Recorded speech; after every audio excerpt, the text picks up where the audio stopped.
See, what happened was that I don't know what has happened to cause Sam Shamoun to come after me the way that he has decided to do so.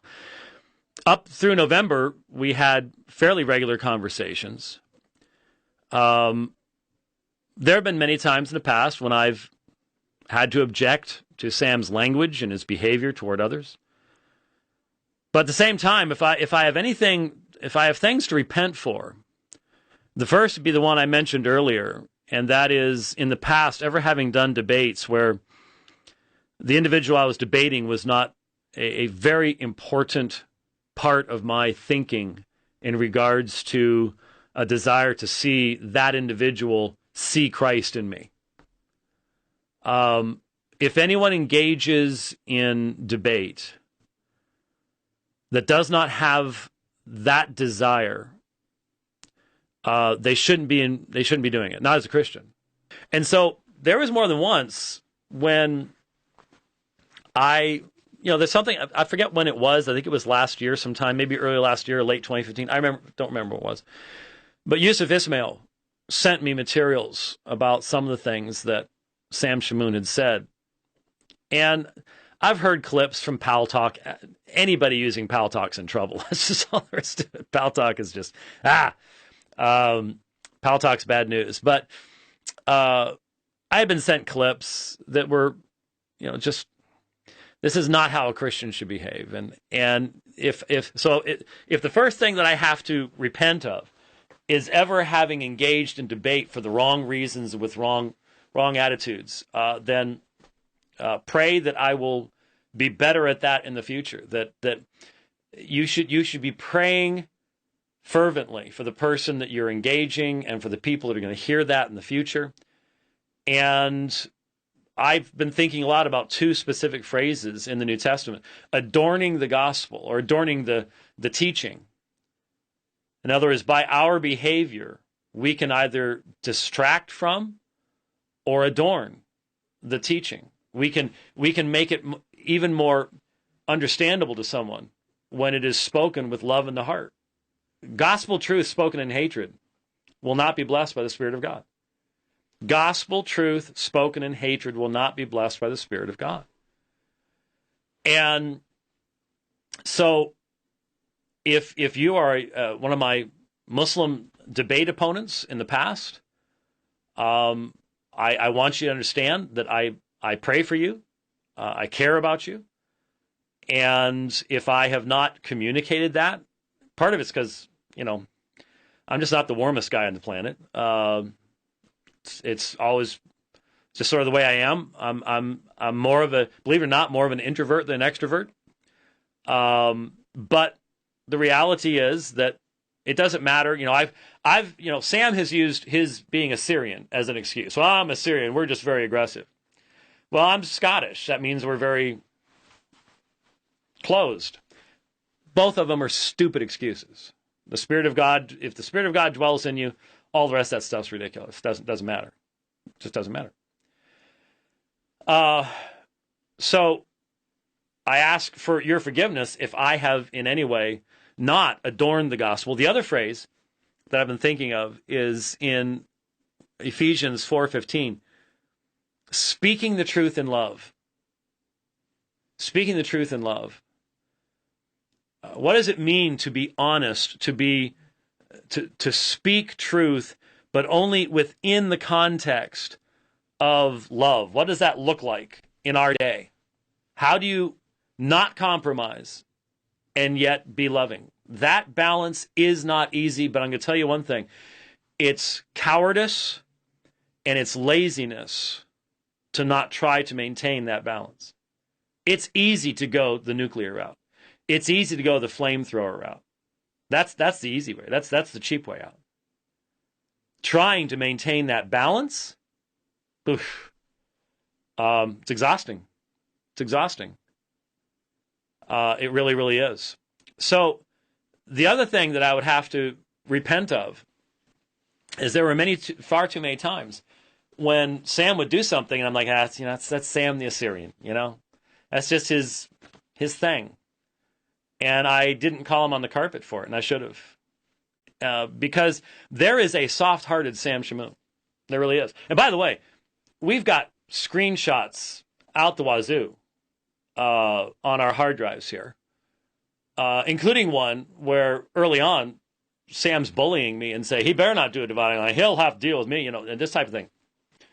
And then a little bit later, debate challenges. I'm not sure how you put the two of those together, but anyway. Look, the fact of the matter is there is a soft-hearted Sam Shamoun in there somewhere. He almost never lets people see that. That's the Sam that I really liked, and that's the Sam I'm going to continue to pray for. And I was very honest with him. I said, Sam, you've just got to ask yourself an honest question. How heartfelt is your desire for the salvation of the individuals to whom you're dealing with? Because if it's heartfelt, then you're not going to put yourself in the way. He has this thing where he defends the way he talks to people by, the prophets did this, so he views himself as a prophet. And, my response was, well, okay, if you view yourself as a prophet, I'm an individual who knows my own sin, knows my own pride, and I know that I need grace, and hence I need to act in grace. So if you want to defend the kind of vitriolic personal attacks you launch against Muslims, or now against me as a prophet, okay, I'm not mature enough for that. I'm not there in my sanctification. You must be much more sanctified than I am. Except for one thing. The fact of the matter is Sam Shamoun cannot control his temper. And the Muslims know it. And on Pal Talk, they know exactly what buttons to push. It's like it's like bringing up my iPhone here, and there are certain buttons I can push that will make it do certain things. And it's that predictable. They know exactly how to make him explode. Well, that really diminishes your, how much you can do when the people on the other side already view you as a foul-mouthed, angry person, and they know exactly what buttons to push to make you become foul-mouthed and angry again. That's a major problem. It really is. And I tried to deal with those things. I tried to be a friend. Starting in November of last year, things got quiet. Things just stopped. And starting in December, I start getting these little notes from people. Hey, did you see what Sam Shamoun posted? And it would be, it'd be something on ecclesiastical textism, or here's someone refuting James White on this, or here's something refuting James White on that. And he's done that over the years. And when I talk to him about it, I say, I'm just stirring the pot. Or he says, I'm a stinker, aren't I? But it just started becoming a drumbeat, just over and over. Now, the reason I'm mentioning this is that this was long before the Yasser Qadhi stuff, and really long before we even mentioned that the Yasser Qadhi stuff was happening. So in other words, there was already something going on. Now, I have a theory. I think Sam's trying to prove himself to someone, but I don't have evidence. I don't have proof of it. So people say, what happened? I go, oh, ask him. He never said anything to me about this. Shockingly, day for yesterday, it was yesterday. Shockingly, and this is how far into, well, I guess La La Land. I can't say that now because that's actually a movie that's up for. Yeah, you didn't. Well, I didn't see it either. But off into the woods, into the trees, it's gotten. Even accused me of being responsible for what happened to Eric Cantor's son. I mean, you start losing rationality about at that point. Actually, did a little bit before that. Why? What's going on here? Because so much of what Sam is saying about me now, we were having fine, warm conversations while all that stuff was going on. Never said a word about it. He was recommending me. There used to be stuff on his website about me and all sorts of stuff like that. And now all of a sudden, everything's changed. And finally, once he finally started coming out and really coming after me, after just posting all these refutation articles, the main argument was fairly straightforward. James White treats Christians worse than he treats Muslims. That's what he was telling everybody. This is, again, we have, if we have to post 100 different screenshots, we can do that. I don't want to. I have no interest in it. I have far more important things to be doing. And we can provide all this stuff, but there is the argument that I treat Christians worse than I treat Muslims. There's truth in that. There's truth in that. In this sense, I have a different standard for a Christian leader than I have for a Muslim. And the Bible tells me to have a different standard. Let not many of you be teachers, for you have the stricter judgment. There isn't, I just can't see how anyone could make an argument that we are to have a higher standard for our Muslim neighbor than we are for William Lane Craig. But the argument really becomes, well, I'm not even going to say fallacious. It just becomes ridiculous when Sam is sitting there saying, James White mistreats Christians, and then look how he's treating me.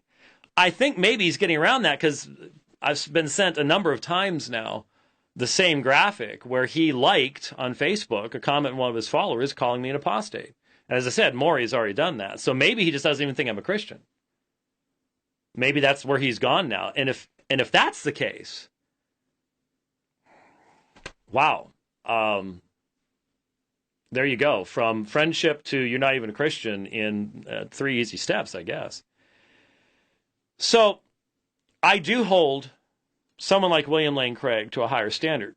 But the fact of the matter is, and anybody who will honestly approach this subject knows, I have never utilized the kind of language, invective, vitriol toward William Lane Craig, Leighton Flowers, anybody on the synergist side. I'm their constant critic.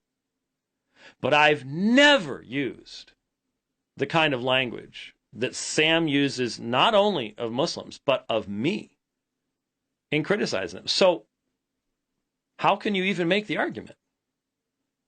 There's a word for that when you judge somebody else for what you yourself are doing. But I will never use the language, and have never used the language, and everybody knows this to be true, that Sam Shamoun uses on a regular basis. So the initial argument, the initial assertion, just simply doesn't have legs. It can't be established and having any meaning to it. And Sam never said a word about it to me, ever. In lengthy conversations, not a word. All of a sudden it just sort of pops up. Now, why? Well, go back to late November, early December, and you might get a hint as to, I think, what is actually behind all of this stuff. But the big thing now, the attacks had already started. There is already a tremendously biased, anything against me he was posting, even though they all come from different perspectives. He's even said, and by the way, despite all of this, I'm not going to defend Sam. Some people say, you're stupid. No, look, it's got to be truthful. Got to be consistent. I saw a screen capture a few days ago, or maybe a week ago, even a week ago now. I'm not sure.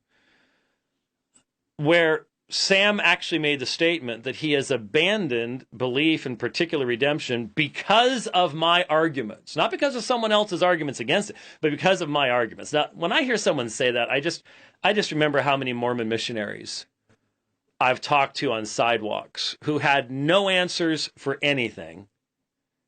And yet when they walked away said, you've strengthened my testimony in the church. That's called whistling as you walk by the graveyard. Some of you have never walked by a graveyard in the dark at night. But it's obviously you're trying to prop yourself up. And for someone to say, I've abandoned particular because of his arguments, that's, yeah, okay, right, sure.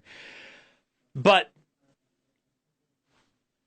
at the very same time that Sam is abandoning particular redemption, he's posting, yesterday or today, he posted a link to a Tim Staples article.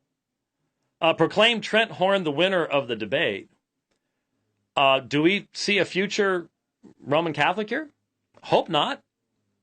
But at the same time, going in ecclesiastical text direction, I mean, it's so scattered that I don't even know what's going on. But what happened was, and look, like I said, Sam gets angry, and if you look at a lot of these comments, it starts off in one way, and then it ends up in all caps with lots of misspelled words in it. That's generally indicative of someone who's writing with emotion, and you don't track your terminology real well when you're writing in that way. And so what happened was, and I even saw the screen cap that I think was responsible for this. Particular redemption and substitutionary atonement are not the same thing. They are related as far as consistency is concerned. I mean, substitutionary atonement is a Reformed doctrine. There may be synergists who hold it, but I'll be quite honest with you, they do so inconsistently. But in one of the screenshots I saw, Sam confused the terminology. And as a result, people started asking me, did you hear that Sam Shamoun has denied substitutionary atonement? And my response was, no, he denied particular redemption, not substitutionary atonement. If that's the case, I haven't seen it, but I know that he's abandoned a Reformed position on a particular redemption, but I don't think so. Well, I guess there was a Pulp and Pen article yesterday or today. Well, today, I think. I'm not sure which it was. Was it this morning? Yeah. Saying that he's abandoned substitutionary atonement. And he himself had written, again, it may have been all caps, I don't remember, but a thing, I absolutely believe in this, and so on and so forth. So, don't accuse him of what he hasn't done, but he's partially to blame for this, because when you allow your emotions to so completely overrule you, you'll make mistakes in your terminology. And there was this comment that was made, and someone was dialoguing with him about David Wood, and he actually said David Wood had as well. And of course, that's not the case as far as I know. So there you go. As far as I know, he has not abandoned substitutionary atonement. He would have to if he went the Roman direction or something like that. But as of now, it's particular redemption. And I'll be perfectly honest with you, it's sort of scary when someone starts changing their theological perspectives just simply to have another argument against someone that they are going after, and going after big time. That's not why you change your theological views. So here's the big thing. Finally, at 2:24, I knew it was going to be a long afternoon. Here's the big thing. Once I did the first dialogue with Yasser Qadi, wow, the explosion was amazing. Robert Morey, the apostasy of James White. Sam was all over it. Just, I don't think Sam slept for 2 days. I mean, he was, every few minutes, somebody was sending me something else. And I was telling people, stay away from him. You don't understand. If you do not absolutely agree with him 100%, he's going to turn on you. He's going to rebuke you. He's going to go after you. He's going to ban you. He's going to, whatever. This is just the mindset that he's in right now. There's no talking to him. So don't even bother. Well, a lot of people either didn't hear the warning or whatever, and have suffered the consequences, very expected consequences in that case. And so before the second half even hit, there were people saying, Sam was saying I needed to step down from ministry, call the church, shame me for it. And what was it all about? They didn't even wait to see what the second half was going to be like. They didn't wait for the posting of the video from the second half, which came up, took a little bit longer to get up than the first one did. And so there wasn't any desire to be fair. And that's been one of the real problems is, some of these people I thought were friends, and yet they were willing to just throw me under the bus in no time, without even having any fairness or patience. Why do people today have to act in 5 minutes?